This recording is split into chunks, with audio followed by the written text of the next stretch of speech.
Hello guys, welcome to my channel Lucid Fanfic, and if you're new here, don't forget to hit that subscribe button and turn on notifications so you never miss out on our latest videos. So be sure to stick around until the end, and let's get started. Observation Deck. As the Genius Trio entered the arena, the class began talking amongst themselves about the odds of their classmates' victory. So what are their chances of winning? Kaminari asks the class in general. The trio's technology is indeed incredible. Midoriya's limbs, Hatsume's transforming weapons, and Shield's adaptive armaments make any of the trio a dangerous foe. Though they are fighting nearly the entirety of UA's staff along with 8 pro heroes, even they may be challenged. Ida replies, praising the trio's strength, but being realistic with the numbers. Not only that, but they're all also geniuses, and I have no doubt in my mind that they have counter-strategies for every type of quirk and user. But as Ida said, the numbers are a potent factor, especially seeing as their foes all possess superior experience and training. Momo interjects, giving her an evaluation of the trio's chances. Their power and skill eclipse all of us, and like Yaoyorozu said, they're geniuses, so it wouldn't surprise me if they've significantly upgraded their equipment. I'm pretty sure I saw Midoriya putting on his Gilgamite limbs instead of them growing out of him. Todoroki states to add his 2 cents, causing the class to consider what upgrades the trio may have applied. It doesn't matter how tough our teachers and those pros are, it's Midori, Melly, and May. They do the impossible before breakfast every day, so let's root for them. Mina cries out with her normal enthusiasm. I think you guys misunderstood my question.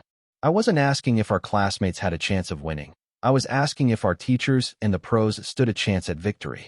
Kaminari explains, with a grin of confidence causing the class to begin cheering for the trio, and all except one. Will you all just shut up? It doesn't how tough those 3 are because they're facing All Might, and I'm the only one powerful enough to fight him. They're going to lose, I'm going to win, and show all of you that you should respect me and me alone. Bakugo thought to himself conceitedly, as he watched along with the rest of the class, hoping the trio lose to make his eventual victory even better. Teachers and extra heroes versus Monitor plus Mechalady plus Armory. The trio entered the enormous suburban area after their 10-minute prep time, armed to the teeth. Each of them had equipped themselves with the best and most effective gear they could build. Midoriya's Gilgamite limbs were significantly bulkier than before, seeing as they were now augmented with Melissa's biotech mimer that he had improved further by altering its DNA to match the USJ Noma's strength quirk. His force field had been fully upgraded to its current peak. It could now withstand the fury of several mid-yield nuclear bombs, and thanks to again the USJ Noma's quirks, this time its shock absorption, it could disperse the kinetic shock of kinetic attacks far more efficiently. Melissa had equipped her adapter armor. It wasn't her strongest suit variation, but it was ideal for facing multiple opponents with different abilities at once.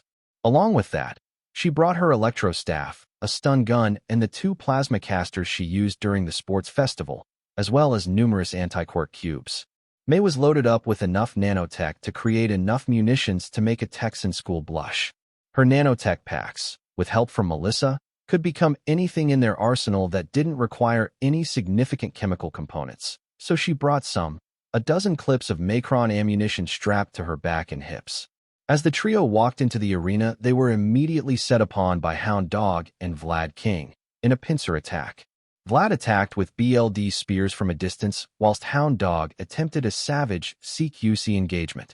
In response, Izuku immediately activated his force field and blocked the BLD spears, whilst May opened fire with an ion pulse rifle and Melissa engaged Hound Dog in CQC. Vlad's BLD spears were shredded by May's rifle, and Hound Dog was swiftly overwhelmed by Melissa's superior strength and reflexes. The attacking duo were swiftly defeated and shot by another of May's latest weapons, her custom stun gun. The new capture weapon used an energy wavelength to scramble a single target's nervous system to cause a bodily shutdown and induce unconsciousness, without inflicting any permanent injuries. This is what the gun looks like. This is what the stun gun blast effect looks like. After their first 2 opponents were cuffed, the trio continued forward, only to suddenly be attacked, and only a couple dozen feet down the road, this time by a trio our heroes recognized. MT Lady, Death Arms, and Kimui Woods all stood before them with looks of annoyance across their faces. The reason why was that the pros hadn't forgotten how the genius trio showed them up during the sludge villain incident and then proceeded to verbally dismantle them. So they saw this test as an opportunity for some payback. Oh, how underprepared they were. The battle begins instantly with each pro taking on a different member of our intrepid trio. MT Lady Green to full size and attacked Melissa. Death Arms rushed Izuku with a flurry of furious fists, and Kimmy Woods attacked May with omnidirectional lacquer branches, each in vain. When MT Lady attempted to kick Melissa, using her full size, Melissa simply just moved over the limb and slammed back down, breaking the giant heroine's toes and causing her to fall on her, but in pain. In response to the toe breaking, MT Lady threw several vehicles at Melissa, with each one being dodged, totaled by a punch, or destroyed by a repulsor blast, until the last car which Melissa caught and threw right back. The vehicle slammed into the heroine's forehead, knocking her unconscious and causing her to revert to her original size. Melissa then cuffed her. Meanwhile, Izuku was confronting Death Arms and CQC, while more accurately dominating. Every time the hero threw a punch, it was easily blocked by Izuku's force field, and whenever Izuku threw a punch it hit home. However, Izuku did have an issue. He'd kind of forgotten to calibrate his new gauntlets, meaning he had to fight on the lowest settings to avoid punching his opponent's head off. Eventually, however, Izuku's mighty blows wore down the punching hero until he fell unconscious. Izuku then cuffed him. Whilst Izuku and Melissa were dealing with the other two, May was fighting Kimui Woods in ranged combat. The wooden hero would attempt to ensnare May in his branches, only for them to be shredded by May's HVP high-velocity particle axe, and whenever she did, May would immediately reply to the attack with a barrage of energy fire. The hero showed off why he was the ranked 7th hero by dodging the vast majority of May's onslaughts. However, he could only dodge so much as a stray shot hit him in the ankle, causing him to fall and suffer a barrage of non-lethal energy attacks. After the hero fell unconscious, May simply approached and cuffed him. After the trio had bested their opponents, they continued onward towards the next battle. As the trio walked down the road, they passed by a set of 2 alleyways on either side of the road, and hidden within was an ambush. Yeah, from Present Mike and Gang Orca each unleaded potent sound blasts from either alleyway, encompassing the trio in a dome of destructive decibels. But Izuku had a counter. He immediately had Melissa and May seal their suits along with his own, and he used his gyrokinetic module to remove all gravity with a bubble around them. And without gravity, the air rushed out of the bubble, leaving the trio in a noiseless vacuum, as without air the sound waves had no medium to travel though. Now that the trio weren't being bombarded with bombastic bass, Melissa and May counterattacked whilst Izuku held the bubble. Melissa decked Gang Orca right in his snout, stunning the hero and allowing Melissa to ram her electro staff into his chest and shock the hero into unconsciousness. Meanwhile, May created a maser microwave amplification by stimulated emission of radiation gun, set it to a low setting, and fired it at Mick's mouth. The resulting heat dried out the hero's throat, causing a quirk to burn his throat and induced a coughing fit. So whilst the hero was coughing, May shot him with her stun gun, knocking him unconscious.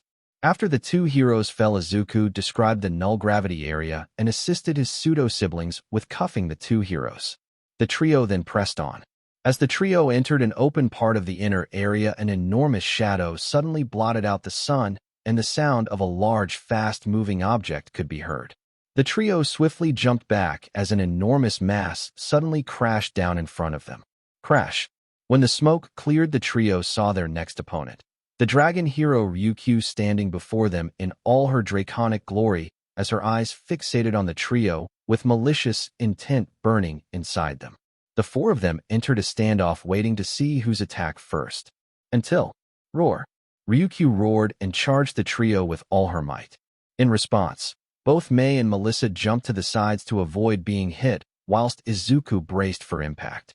The gigantic draconic mass slammed into Izuku at full speed, but his new limbs allowed him to endure the impact and slowly stop the charge after digging into his feet and seriously ruining the roadworks. As Izuku holds the dragon heroine in place, May prepares her stun gun on its maximum setting to knock the reptilian hero unconscious. However, she never gets the chance.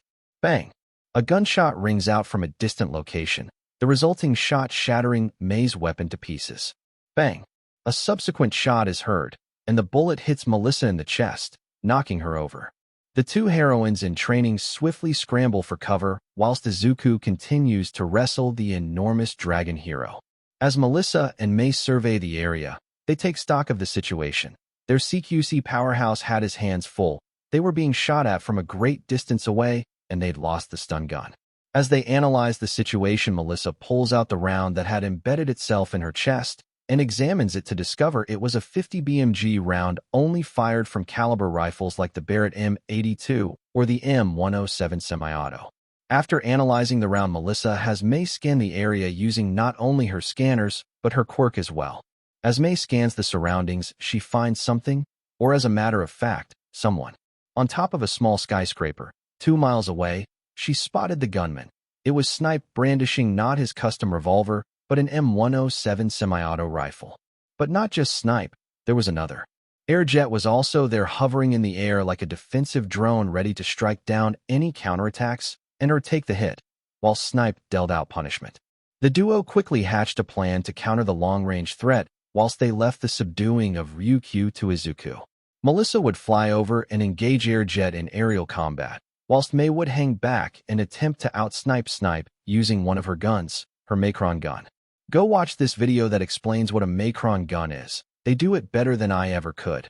https://youtube.com/watch?VMPVHOI 3 MWQQ and SI0 LHB The two heroines then swiftly enacted their plan, first by sending out a decoy hologram of Melissa, courtesy of Mei, to make Snipe fire another shot to give Melissa breathing room in her flight time.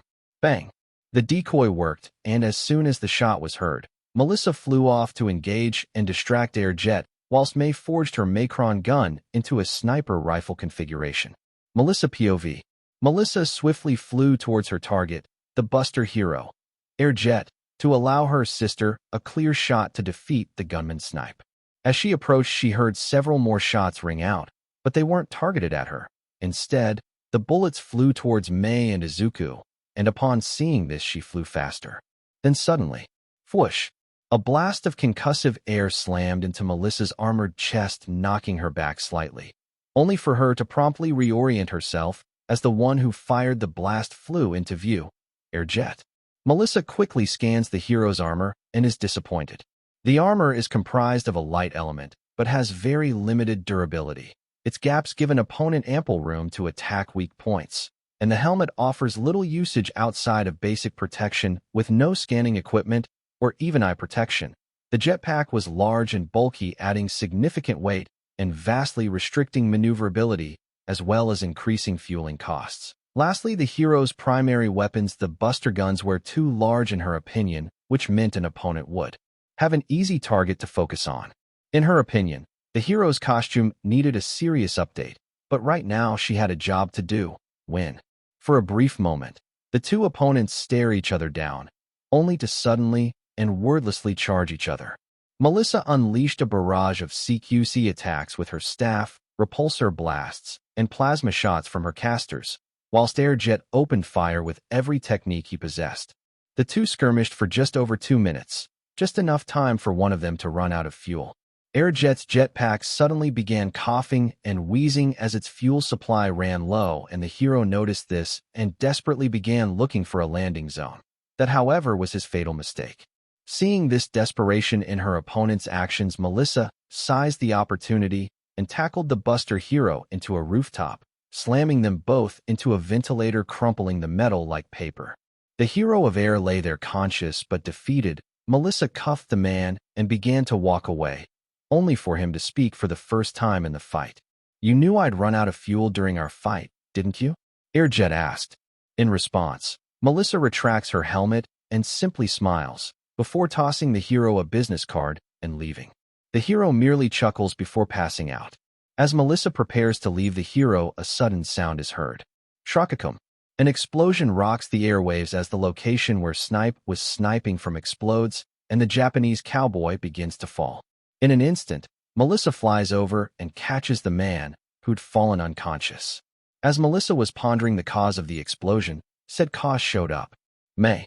When May appeared, Melissa asked her what happened, and this May explained her fight. May POV. Just after Melissa had bolted off to fight Air Jet, May got to work on crafting her sniper rifle. But this wasn't any ordinary rifle, as it took a special type of ammo, Macrons, but not just any Macrons, hollow Macrons with a nuclear center. The rifle would propel the sand particle-sized shots at immense speed, and the tiny amount of fissile material would detonate on hit, setting on a small explosion akin to a bundle of dynamite in a concentrated blast zone. The construction of the weapon took a couple of minutes due to its complexity and relative newness to her arsenal, as she hadn't quite gotten the muscle memory down yet.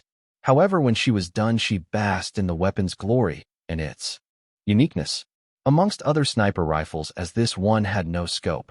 The reason for the rifle having no scope was due to light glare, in which light rays would reflect off a scope lens and give away a rifle's position, a reason that even assisted in giving away Snipes' position. The rifle looks like this, just in May's colors. So how would May aim the gun? She would use not her scanners, but her quirk zoom. Now May rarely used her quirk, since it rarely offered benefits in her day-to-day life, as most of her technology did what it did but better. However, Izuku insisted she trained it, and after a long-winded explanation on why, she convulsed and improved her quirk. Not only could she now see the cellular level, but her initial zoom-in of 5 kilometers had doubled to 10 kilometers, more than enough to see Snipe clear as day. So after the latest shot from Snipe, she rounded the corner, calculated both wind trajectory and bullet drop, held her breath, took aim, and fired. Bang! The Macron sniper roared like thunder as the particle flew at Mach speeds towards its target, the concrete below Snipes' feet. The shot rang true, a little too true, as the shot had accidentally hit a gas main in the building, DMNUA, and its bottomless budget. Now the hero was falling to an almost certain doom. She took off flying to catch the cowboy, only for him to her saved by Melissa, fresh from beating Air Jet. She was then asked by Melissa what happened, and began to explain. After the explanation, and cuffing Snipe, the two of them heard a thunderous crash. They immediately investigated, only to find the unconscious body of Ryukyu on the ground at Izuku's feet. The two of them asked how his battle went, and he explained. Izuku POV. After Melissa flew away, May began crafting her Macron gun. Izuku was left to face the mighty dragon heroine. In the beginning, the heroine's size was an issue for Izuku to deal with, but he quickly adapted his strategy to deal with the heroine's non-humanoid shape and incredible size. He backed up and fired kinetic shots with his punches and threw vehicles at her with his gyrokinetic module. After a few minutes of this, the dragon hero had had enough and took to the skies to try and body slam our young hero in training.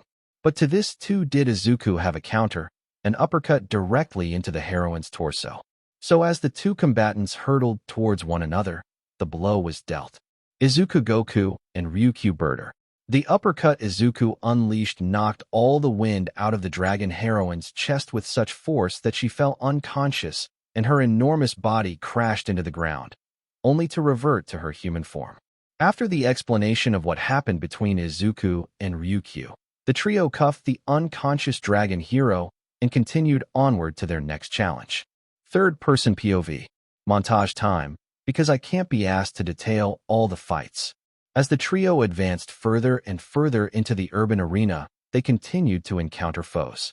First off, they encountered Ectoplasm and all his clones, who attempted to overwhelm the trio with numbers whilst distracting them with advanced math questions, like asking what x multiplied by b squared is if the value of x is equal to the square root of 6 squared minus 97 plus b to the power of 29 plus 379. The trio of course figured out the answer.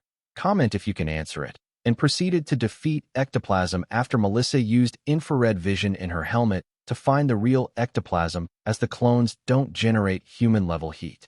Next up was 13, who put up a good fight in trying to strip the trio of their weapons and nanotech, only for Izuku to mess with their gravity suction, seeing as it was essentially a massively stronger variant of what his mother had, and thus he knew how to manipulate it. In the end, 13 was defeated and cuffed by the trio, and they moved forward. Up next was Midnight, who after her attempts at Stuckton failed during the trio's internship, turned on maximum horniness through words and actions to get the trio to drop their guard. Having read numerous books on Stuckton and sexuality, even one called Lesbomancy, over the 2 weeks since internships. However, it wasn't effective on the trio, who with their sealed suit, walked up to Midnight, caught her WHB, and cuffed her with ease. The DMNTRX teacher fell to her knees defeated and disheartened, though Izuku, ever the sweetheart, gave her some encouraging words that made her smile. The trio then continued onward. Nearing the end of their trials, they encountered both Cementos and Power Loader, both of which had set numerous traps, only for all the traps to be pointless as the trio simply scanned the area with X-ray and infrared, then proceeded to avoid all the traps and break all the concrete barriers. In the end, both teachers were swiftly defeated by Melissa and Izuku in CQC, with Power Loader cursing their names as he was defeated. But just before he fell unconscious, Melissa said she'd buy him a present for all the hell the trio had put him through. Power Loader smiled and fell unconscious. Lastly, the trio entered a dense section of the urban arena, only for a sudden unnatural disaster to hit as a wave of kinetic energy leveled the surrounding area. As the trio recovered from the attack, they saw the final bosses, the chivalrous hero, Crimson Riot, the rabbit hero, Maruko, and the number 1 himself, the mighty hero, All Might. All 3 of these daunting opponents of heroism and strength stood before them with strong stances and stronger faces. This battle would be one to remember. Immediately, one by one, each of the heroes pointed at one of the trio in a threatening manner. Crimson Riot pointed at Mei, Maruko pointed at Melissa, and All Might pointed at Izuku. It was to signify who would be fighting who. Each of the trio split off to go and fight their respective battles. Things were about to get intense. All Might POV. Just before the trio showed up, All Might was contemplating his life. After he defeated AFO, he thought he'd have to retire due to the damages he sustained as a result of the battle with the supervillain, but he pushed through. No matter how agonizing his injuries were, he kept being a hero for the sake of others. After all, that's what a hero is meant to do. They help others even to the detriment of themselves. Even after Mirai looked into his future against his wishes and said that he would die, he kept on going, just to ensure everyone felt safe and happy. But even he knew he'd eventually run out of time, whether it was after expending all his energy over time or running dry mid-fight. He knew he'd stop being All Might sooner rather than later. Even Recovery Girl told him to stop time and time again. She told him his time limit would get shorter and shorter, and she was right. Just over a year ago, he could barely be All Might for 4 hours of the day before deflating and coughing up BLD. His life was miserable, waking up due to coughing fits and liquid in his lungs, the constant feeling of hunger, the painful and labored breathing that racked him constantly. A lesser man would have given up, found any decent successor, and moved on. Mirai certainly thought so. It's not that All Might didn't like Mirai's pick, young Togata. He just felt it was wrong how Mirai thought that OFA was his to pass on and not All Might's, and how it seemed that the young man was chosen for more superficial reasons than anything else. But then he met Melissa's friends, and they saved him from a life of pain and despair. They healed his stomach and lungs, and they rejuvenated his hollow body back to the prime of his health. After his rejuvenation, he remembered how, after Torino's scalding over his more recent reckless actions, he went to a McDonald's and ate everything on the menu, and the greasy, heart-clogging, mass-produced food may as well have been a 5-course meal at a 5-star restaurant for how impossibly good it tasted to his neglected body. But even the genius trio has limits to the miracles they could perform. OFA was still fading. They'd given him a significant extension to his usage of it, for 4 hours to 10 hours per day, but they told him his power was still fading and he'd eventually lose access to his quirk, something about a fundamental biological rejection or something he didn't understand. But in essence, he still needed a successor. Even if the world was in safe hands with the next generation, he couldn't just let his power die with him in case another AFO showed up after he killed the current one. Maybe he should just listen to Mirai and give it to young Togata. The young man was already powerful and skilled with a decent smile, if a little fake. He chuckled at the hypocrisy of accusing someone else of a fake smile after all the times he had to force one on. Besides, people don't like change, so if Togata looked like him and became number 1 of them, it wasn't a bad thing. What's the worst that could happen? That last line is what we call foreshadowing, kids. Suddenly, he heard over the codec that all the other teachers and heroes had been beaten, leaving only himself, Maruko, and Crimson Riot. He readied himself for a fight that would test his mettle against the trio's mettle. He knew exactly who he would go after. Young Midoriya. He pulled back his fist and threw a mighty smash. Crimson Riot versus Mei POV. After the trio split up, Mei found herself face-to-face with the notoriously chivalrous hero known as Crimson Riot. Throughout the test, Izuku informed her and Melissa about the strengths, weaknesses, and quirks of each of the heroes. All the information came from Izuku's extensive research notes on every hero in Japan, and even a few foreign ones. In any case, as she started down the red-headed hero, she recalled all the information Izuku gave her. Crimson Riot, real name, Toma Hidejeshi. Quick layer reinforcement allows the user to create a hardened layer of flexible armor around their body. Think armament hockey from One Piece fighting style. Mighty Glacier, defined by incredible strength and durability at the cost of poor speed. Iconic special move, manly-haired butt, a headbutt using his pompadour whilst armored. As Mei analyzed her opponent, Crimson Riot activated his quirk, causing a dark aura to envelop his body, granting him his fabled durability. As Mei looked on, she decided which weapons she would use to fight the hero, and not a moment too soon said hero charged her to engage in CQC. I've decided which weapons I'm going to use to defeat you, villain. Mei announces as she backpedals to avoid the hero's strikes. And which ones, may I ask, young lady? Crimson Riot replies, chivalrously as usual. All of them.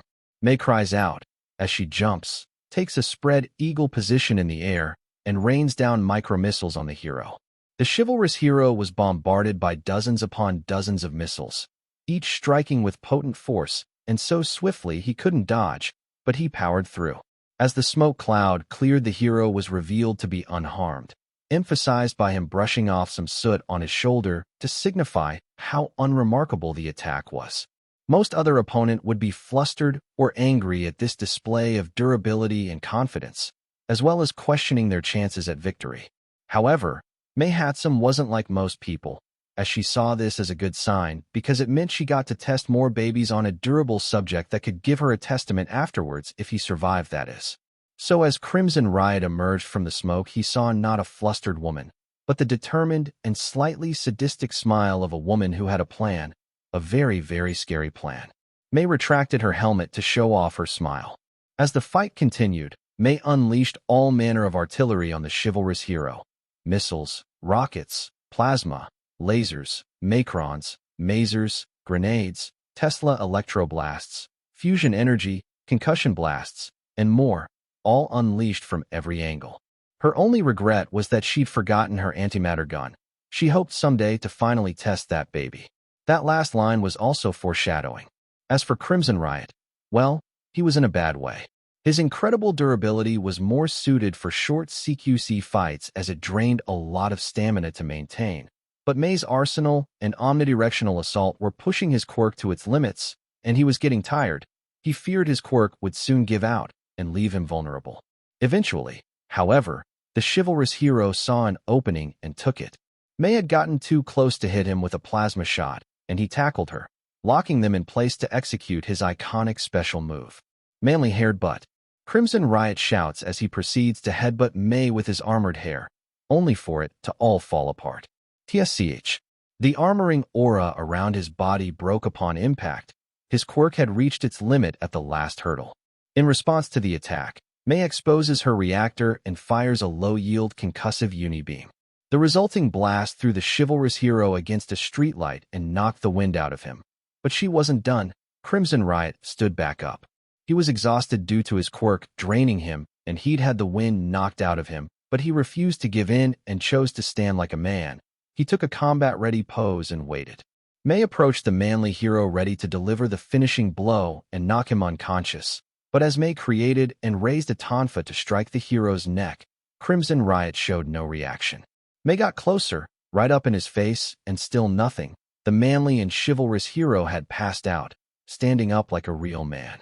As a reaction to this realization, Mei cuffed the hero but left him standing, before tiring away to go and help out her fellow genius. Suddenly, however, May Hatsum has passed her practical exam via knockout. Can May Hatsum please exit the arena? The announcer's voice cried out over the speaker, causing May to realize something. The staff must have intended for this to be how it ended, a final round of 3-1v1s with powerful pros to truly test them after a gauntlet of other foes to weaken them. As May began to exit the arena, she stopped and turned her head towards the sounds of combat in the other direction. Good luck, you two.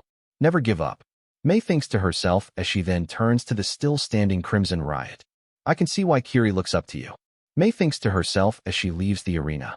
1 down, 2 to go. Maruko versus Melissa POV. Whilst May was bombarding Crimson Riot with sci-fi artillery, Melissa was facing down one of the most notoriously battle-hungry heroines, Maruko. Melissa knew all about the rabbit heroine. She was her second favorite hero after her uncle.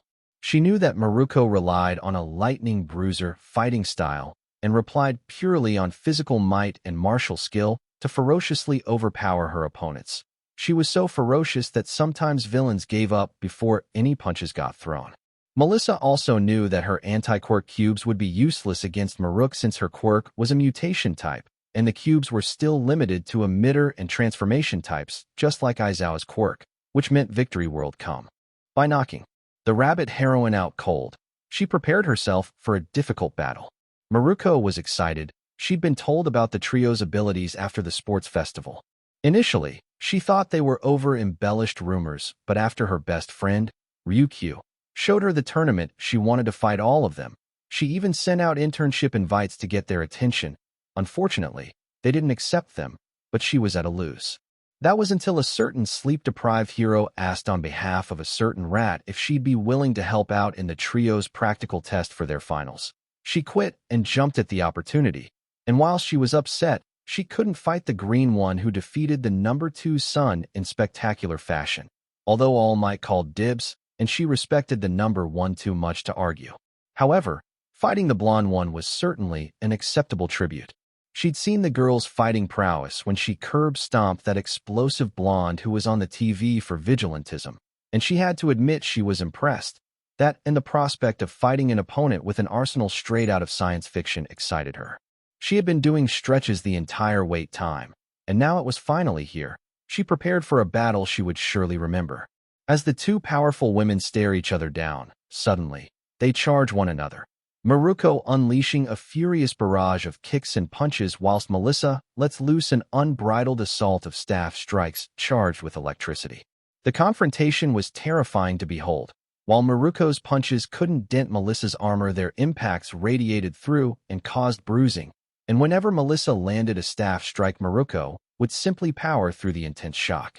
This dance of damage continued for a few minutes as the two women fought for victory.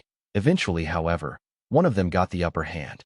After a particularly nasty shock, Maruko had had enough. On Melissa's next swing, she grabbed the staff, endured the shock, ripped it from Melissa's grip, and folded it, which wrecked its internal circuitry. Melissa was now without her weapon, and Maruko put her on the defensive. Nevertheless, Melissa put up a good fight, and despite being on the back foot, she still managed to get in so significant hits on the rabbit heroine, even a few good repulsor blasts to her abdomen and limbs, but Maruko refused to give in.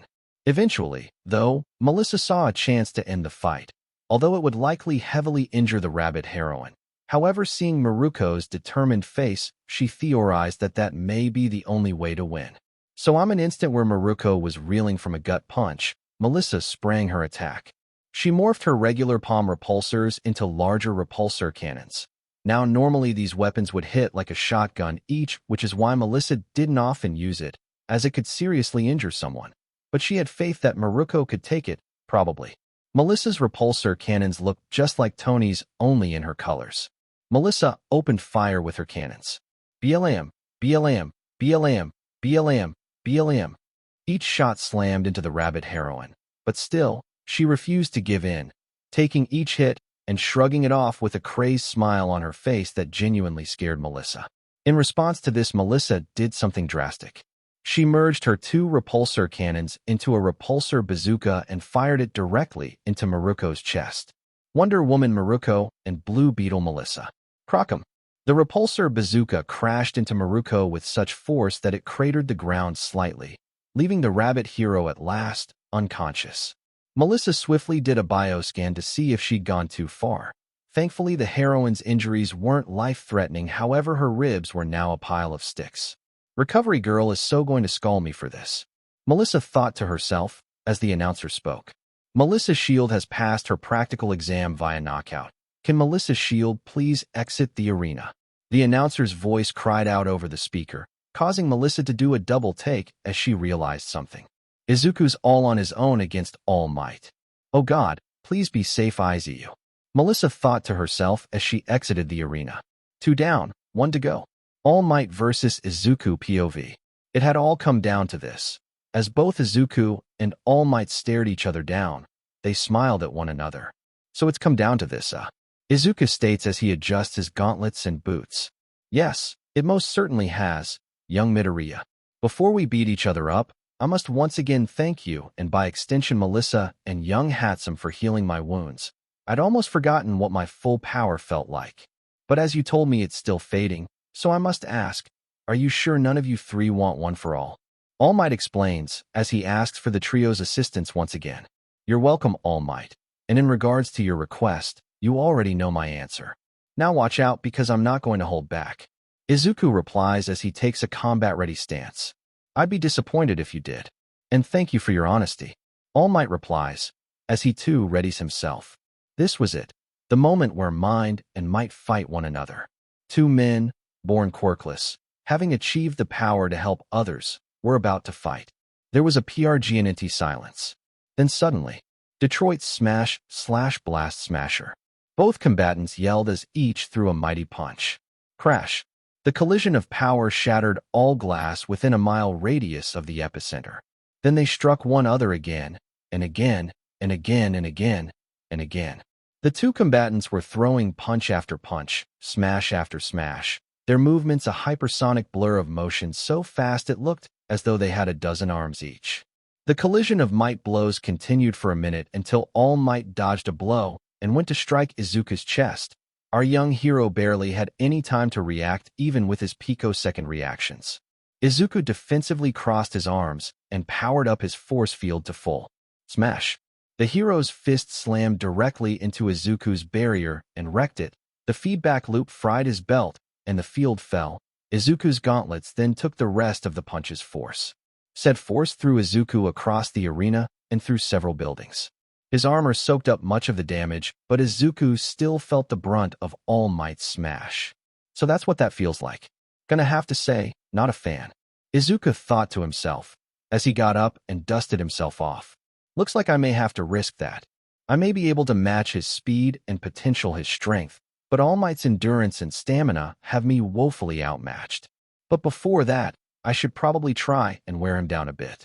Izuku continues to think, as he hears All Might approaching. Guess it's do or die time.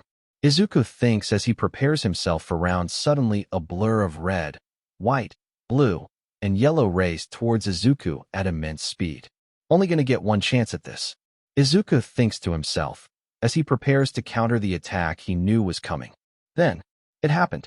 Detroit smash. All Might yelled at the top of his lungs, throwing his punch at Izuku. In that brief moment, however, Izuku countered. He waited until the last second to dodge to attack on his face, let the attack sail past, then elbowed All Might right in the solar plexus, only to perform a spin kick into the hero's jaw. The combo attack slammed the hero into the concrete street, giving Izuku just enough time to fly upward and continue his attack by showering the now cratered hero with a barrage of potent, steel hole-punching, repulsor beams. However, as the smoke from the barrage of attacks cleared, All Might was nowhere to be seen. Izuku immediately began scanning the area for life signs, only for a significant mass to suddenly blot out the sun behind him. Immediately, he turns to his opponent to attempt an attack, but it is too late. All Might's fist slammed into Izuku's face, fracturing his helmet and protective layer of carbon nanotubes. The force of the blow sent Izuku right back down to Earth in a meteor-like fashion, with the resulting collision creating an enormous impact crater. While that SCKD, I've got to end this quick because I'm running out of steam. Izuku thinks to himself as he recovers, only for a shadow to loom over him. He looked up to see All Might bearing down on him with fist upraised. In that instance, Izuku put everything on the line and enacted his final plan. First, he quickly dodged the attack and endured the resulting explosion of dust and debris. Second, he creates a few feet of distance between himself and All Might, as well as putting himself in a specific location. Thirdly, he deactivated his core limiters, the very thing that prevented him from getting potential palladium poisoning if his core was overtaxed. Fourth up, he purposely overtaxed his core and funneled all the energy into his right gauntlet in preparation for his ultimate attack. Here goes nothing. Just hope I calculated the trajectory right. Izuku thinks to himself in hope, as All Might sees his stance and immediately understands. Both combatants realized that here and now, they were going to end the fight in a climactic fashion. All Might pulled back his arm to release a smash of epic proportions, whilst Izuku did the same. They held their possession for a few seconds. Then it happened. Plus Ultra / one punch for all mankind. Both combatants screamed at the tops of their lungs. All Might's Plus Ultra was his second most powerful technique, utilizing nearly 80% of his power.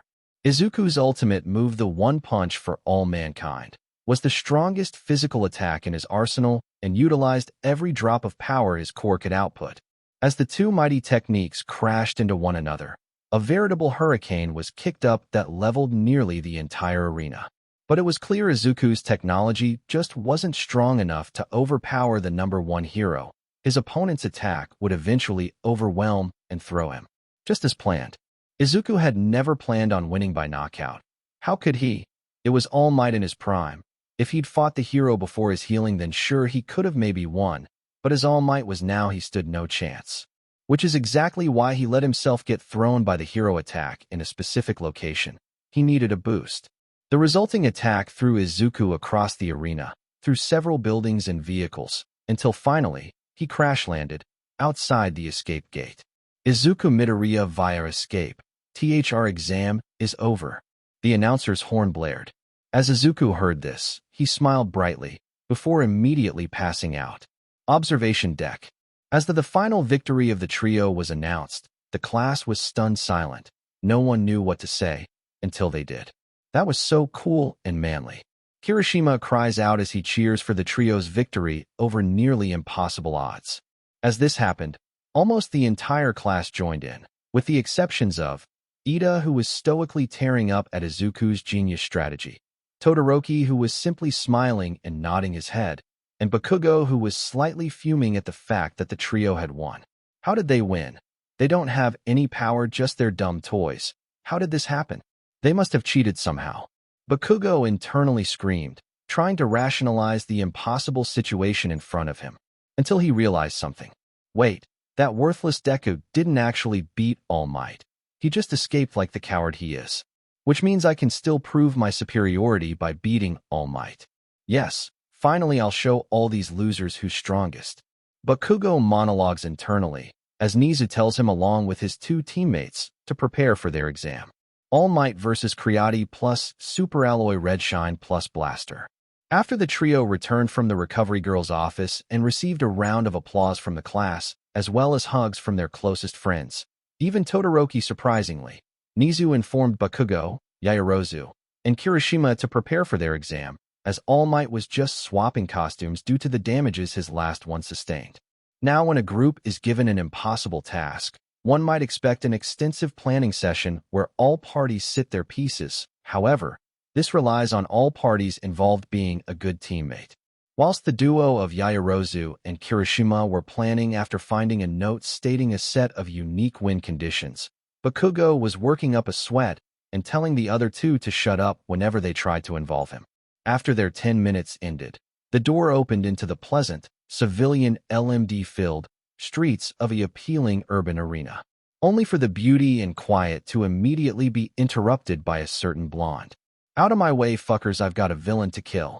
Bakugo screams as he blasts forward, literally leaving his teammates in the dust.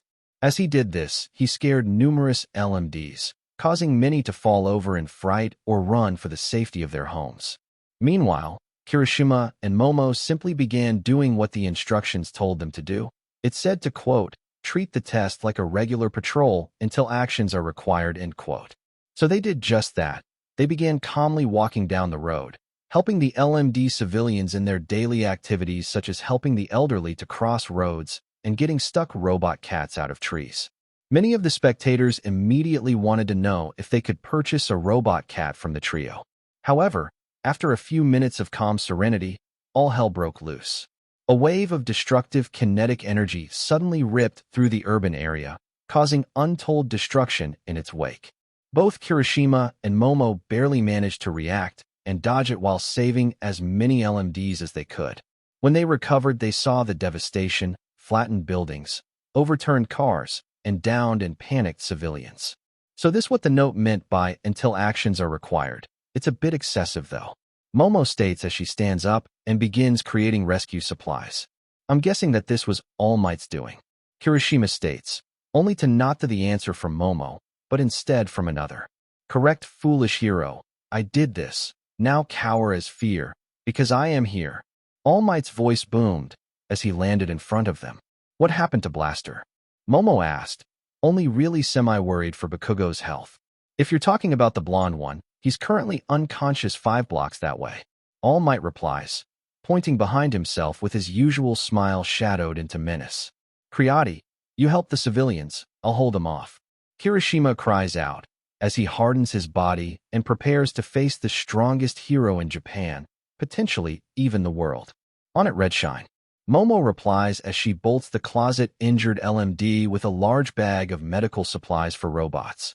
That's right, hero. Tend to the others whilst I crush your ally like the last one. All Might interjects in a mocking tone. In response, Kirishima attacked with a ferocious flurry of manly punches, which actually seemed to impact the number hero. This was for 2 reasons.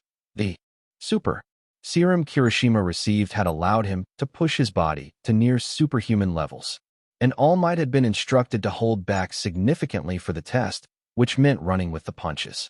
After a few minutes of combat, however, Kirishima quickly realized his blows weren't having much of an adverse effect on his opponent, and he very quickly found himself on the back foot having to dodge All Might's smashes until he found himself in a situation where he couldn't dodge in time and about to be on the receiving end of a fist that had to take out hundreds of villains over the years. Until, kaboom, a sudden explosion slammed against All Might's back, dealing no damage, but was sufficient enough to stop him from attacking and turning around, which also let Kirishima see who saved him. It was Bakugo, with a barely restrained look of absolute fury covering his face. Ichiwai, but I'm not done killing you yet. Bakugo screams as he attacks All Might with little regard for Kirishima, causing a fight to ensue. Hey Baku bro, you saved was about as far as Kirishima got into his sentence before Bakugo yelled at him. FOFF shitty hair. All Might's mind, so PSS off. Bakugo screamed as he continued to blast All Might with little success. Okay. I'll just go help out Creati with civilians then. Kirishima replies, with a saddened tone of voice. A bold move, telling your ally to leave like that. Are you that confident in your abilities, hero? Or are you just an arrogant fool? All Might asks as Bakugo continues to ineffectually blast him. I don't need help from that weakling and his worthless quirk. I'm the strongest. I'm the best. And I'm going to prove it by beating you. Bakugo screamed as he blasted towards All Might to get in some close-range shots, only for All Might to grab his face and hold him aloft. But that didn't stop him from attempting to damage All Might with his explosions. A determined one, aren't you? Well, let's see that determination helps you survive this. All Might states, as he throws Bakugo into one of the damaged houses. When Bakugo crashed through the roof, his vision was blurred somewhat, but when it recovered, he surveyed his surroundings and took stock of the situation. He'd landed in an artificial living room, where a family of LMDs were hiding. The presumed father then began to speak. Please help us, hero. My daughter is trapped on the top floor. She needs help. The father states as he grasps Bakugo's arm, only for Bakugo to retaliate. Get the F off me, you worthless extra.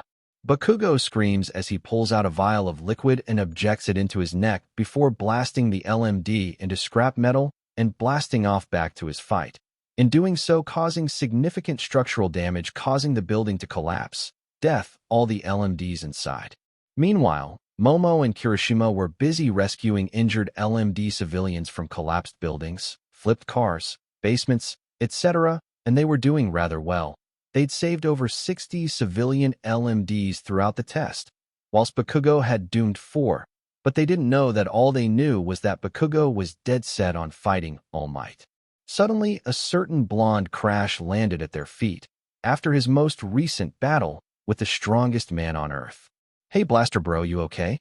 Kirishima asks as he rushes over to help his teammate up, only to once again get yelled at. "Get the hell off me, shitty hair. I'm fine. Now you and Bimbo can leave me alone or drop dead." Bakugo screamed. "What a dysfunctional teammate you have, heroes. Tell me, did he get his rabies shot, or is he still contagious?" All Might asked mockingly, causing Bakugo to snap at him.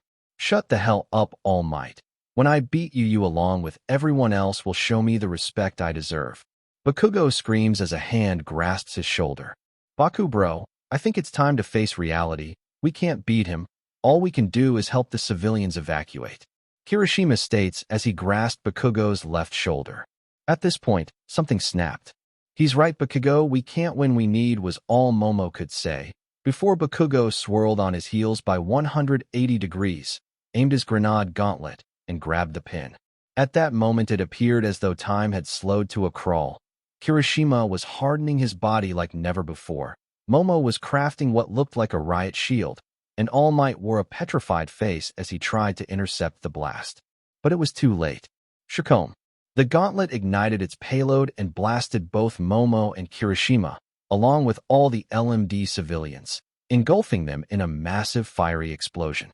"You pathetic extras think you have the right to talk to a god amongst men like me that way? Know your place." Bakugo screams, with a sadistic grin covering his face. Suddenly the blonde bomber felt an overwhelming presence behind him. It was All Might, and he was no longer smiling. "Finally gonna take me seriously, HURKK." Bakugo began to monologue, before a fist embedded itself on his stomach, knocking him out instantly. "Deep Sea King All Might, Stinger Bakugo." As Bakugo's limp and unconscious body slumped off All Might's fist, the hero immediately began searching the area for his students, and what he found horrified him. Kirishima had taken the full brunt of the blast and was on the ground charred black, his eyes pure blind white from the light. Momo was beneath a metal riot shield that seemed to have fused to her body from the heat of the explosion. In an instant, All Might grabbed both of them and rushed off at full speed to Recovery Girl's office. Observation deck. Both Recovery Girl and the Genius Trio rush off to help their students and friends. The rest of the class was shocked. Mina was inconsolable as she had just seen her best friend, her brother from another mother, her horn buddy get engulfed in an explosion that could level a building. All of Momo's friends were crying their eyes out. Ito was on his knees cursing under his breath and punching the ground. Todoroki was so stunned at Bakugo's actions that his normally stoic face had been severely compromised. "There's no way those BSDRD lawyers can protect him from this. He's not just getting expelled. I will personally throw him in Tartarus," Aizawa states to Nizu over the codec, as wrath and tears cover his face. "Indeed, this along with the evidence I've gathered since his act of vigilantism from his old schools will be his end. I'm just upset it may come at the cost of 2 of our best students." Nizu replies, as he leaves the deck and takes out his phone. UA medical room. Both Recovery Girl and the trio were frantically rushing around trying to save their students/friends' lives. All Might had arrived first with the others not far behind, with both Yaoyorozu and Kirishima in his arms and a frantic look across his face. As soon as both Yaoyorozu and Kirishima were placed on the beds, both the trio and Recovery Girl set to work. They immediately hooked up both patients to breathing tubes, as well as nutrient tubes. They then set upon the physical trauma afflicting both patients. Momo was in slightly better shape than Kirishima was due to her riot shield taking the brunt of the impact, but she was still severely injured. She had third-degree burns all over her body. Her internal organs had been ruptured from the explosion shockwave. Her brain had rattled in her skull, her eardrums had burst from the noise, and her riot shield had partially melted into her, filling her with metallic foreign bodies. Recovery Girl brought in a high-powered magnet to pull out the metal bodies to prevent infection, whilst May and Melissa set to work on Momo's brain. Meanwhile, Izuku had raced off to their lab to grab a new regenerative strain of extremis in hopes of saving his friends. Kirishima had gotten the worst of the attack due to taking it head-on. He'd taken similar injuries to Momo, but worse as well as more. Ruptured organs, severe burns to the point of charred skin, internal bleeding, shattered bones, burst eardrums. But the explosion's flash had also blinded him and melted his corneas. He needed an immediate skin graft, surgery to remove puncturing bones and new eyes. The four of them frantically set to work, even roping in All Might, who deflated at this point, to help with certain tasks. It took 14 hours to finally stabilize them. They'd used every vial of regeneration extremis, pulled out 30 ounces of metal from Momo, and given Kirishima new skin and mechanical eyes. All five of them were exhausted, shaky, and hungry. They'll live. God, it's depressing if that's all I can say at this point. Recovery Girl states, feeling 10 years older. Anything else you need, Recovery Girl? Izuku asks as he slumps into a chair. No, dearie, I should be fine for the moment.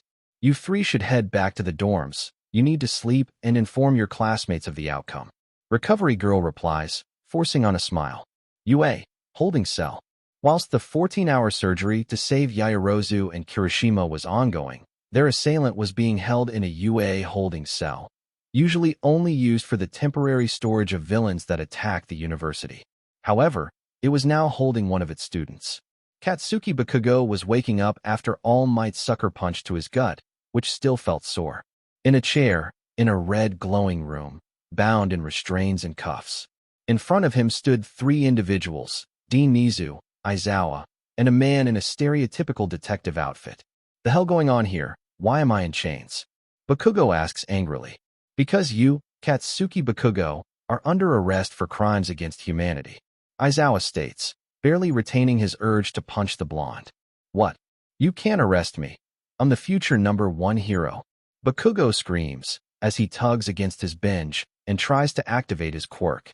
I wouldn't bother attempting to ES-ale or use your quirk, Mr. Bakugo. The bindings are made of adamantium, and this entire room is bathed in quirk erasing rays. Nizu explains. Nizu's quirk is a mutation, so it's unaffected by the quirk erasing effects. Why am I even being arrested? All I did was put 2 extras in their place where they belonged. Bakugo screams and explains his abhorrent actions. You're here because during a test you decided to unleash a deadly attack against your own teammates for a selfish reason. Aizawa explains with a hardened glare. They'd have been fine if they had just stayed out of my way or dodged. Bakugo replies, causing the detective to step forward. Even if a court saw that as an acceptable reason, which not one would, we also have your other school's files on your actions. Sukachi explains, causing Bakugo to look confused. The F you talking about Flasher's Mac?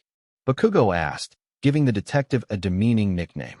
Ever since your act of vigilantism in Hosu and your subsequent saving at the hands of your school's lawyers, we've been looking into both Aldera and Kariba, and what we found is appalling. Nizu explains, causing Bakugo's eyes to widen in realization. Through the use of advanced technology, forensic analysis, and interviews with other families, we have your crimes. You, Katsuki Bakugo, are charged with over 300 counts of destruction of property, 600 accounts of assault and battery, 170 counts of acts of maiming, 3,000 counts of extreme quirk prejudice, 15 counts of attempted murder, and 8 counts of incitement to suicide, 3 of which did kill themselves. Your actions throughout your days at both Aldera and Kariba are an abhorrent young man and have landed you as an A-rank villain in the eyes of the law. Have you anything to say for yourself? Nizu explains with a disgusted tone, before finishing with asking the young man's opinion. Bakugo responded in his usual manner. So F what? A few extras got hurt and died. They shouldn't be gotten in my way. I am the next All Might. I am the strongest, and if you expel me you'll regret it, rat. Bakugo screams with malice in his voice at the 3 men, simultaneously showing he is fully aware of his actions and dashing any hope of being released. Katsuki Bakugo, you will be taken to a temporary jail to swift your trial in 3 days. You will stand trial in a court of law. You will be found guilty, and you will be set to Tartarus for your actions. Sukachi explains, stunning the blonde who still couldn't understand why he was in trouble. I can't get arrested. I'm the next All Might, the next #1. How dare these extras condemn me and for what? Oh, a few other extras and quirkless losers got hurt and died. No one cares about them anyway. Bakugo thinks to himself, as Tsukachi speaks once again. Do you have to say that will be used in your testimony? Tsukachi asks reluctantly. Bakugo looks up, glares, and speaks. Drop. Dead. He states with venom oozing from his words. Class 1A dorms. After the trio arrived back at their dorms, they saw that everyone was in the communal area. They had all not slept since the incident. When the trio were spotted, Mina immediately rushed over to them, followed by Jiro, and then everyone else, all clamoring to know how their friends/pseudo-siblings were. The trio explained that, yes, both Yaoyorozu and Kirishima would live, though when they would return they didn't know yet. In response to this knowledge, the class, and especially Mina, thanked the trio for their efforts. Then the subject shifted. What's going to become of Bakugo? Todoroki asks stoically, causing the entire room to get angry just hearing the blonde's name. There's no way his lawyers can save him this time. Ida states, furious at both Bakugo and the system that saved him. We don't know what fate has befallen Bakugo, but I doubt he'll be returning. Melissa states, calming the class down. Shield is correct. You won't be seeing Bakugo again. A voice states as everyone turns to see it is Aizawa. Are you sure, sir? He did escape vigilantism. How are you so sure he won't escape this? Zero asks. Because not only is he guilty of attacking your classmates, but ever since his vigilante act we have been looking into Bakugo's background, and we found his school records from Aldera and Kariba. I won't disclose the details, however, if you want to learn about it you can when they're made public during trial in 3 days. Aizawa explains, causing muttering to break out within the class about what Bakugo did at his old schools. Silence. Aizawa states, getting the class's attention. Now then, you should eat something and get some sleep. You'll learn your exam results tomorrow. Now good night. Aizawa explains, before leaving to sleep. A series of stomachs growled, causing a few chuckles. Kaminari then suggested pizza for the class, to which they all agreed. Everyone then began taking orders. Some asked for barbecue, pepperoni, cheese, chicken, and vegetables, and Mina asked for Hawaiian. The request for Hawaiian pizza caused a heated debate over its contents. All whilst this was happening, a certain individual slinked away and began making a call. Fun fact, Hawaiian pizza was invented in Canada. AFO hiding spot. AFO was currently losing his patience with Tomura's antics and childish temperament. He'd gone out of his way to have Jiren spread rumors throughout the underworld, saying that Stain was working with the League to sucker in potential aids for Tomura. Said aids were lackluster. A girl with a BLD FTSH, a burnt man with blue flames, a gecko-stained fanatic, a stage magician, a nutcase with a DID personality, and a man who insisted that they all use her/she pronouns for them. Each had the potential to help Tomura grow. However, Tomura himself didn't see it that way, immediately dismissing them all and telling them to leave, causing an argument which ended with Tomura storming out like a toddler. It was at this point that AFO got a call from his spy in UA, informing him about a certain blonde's arrest. Excellent. AFO thought to himself with a sadistic attitude. Police car, transferring Bakugo. Bakugo was sitting in a police transport vehicle on his way to jail to await trial for his crimes. Bound in Quirks suppressing cuffs, he was still having a hard time figuring out why those extras were so concentrated about the lives of weaklings and quirkless wastes. His schools always said that might make right, and that the strong should never be oppressed by the weak. Then suddenly, he felt ill. His stomach felt full. He felt like vomiting. Then he did vomit. He vomited up a blackish, slimy substance that tasted worse than any vomit. The guards panicked trying to figure out what was going on, but before they could do anything, Bakugo was gone. AFO hiding spot. A blob of a blackish smile appears in the air and spits out a very confused and angry Katsuki Bakugo onto the concrete floor. Where the hell am I? Bakugo asks himself, only to get a reply. You are in my home. A voice filled with so much evil, darkness, and cruelty replied, causing Bakugo to once again start feeling sick. The blonde turned to see the one who answered him. A man in a black business suit was sitting in a chair with medical equipment hooked into every part of him. He sat with one leg over the other and had his chin resting on his fist. But the most notable thing about this man's appearance was his face, or lack thereof. His malicious grin sported yellow teeth, but higher up was a crooked and off-center nose, and then nothing. The man had no eyes, just flesh that looked stretched over his skull. In any other situation, a man like this would be in a hospital and not threatening at all.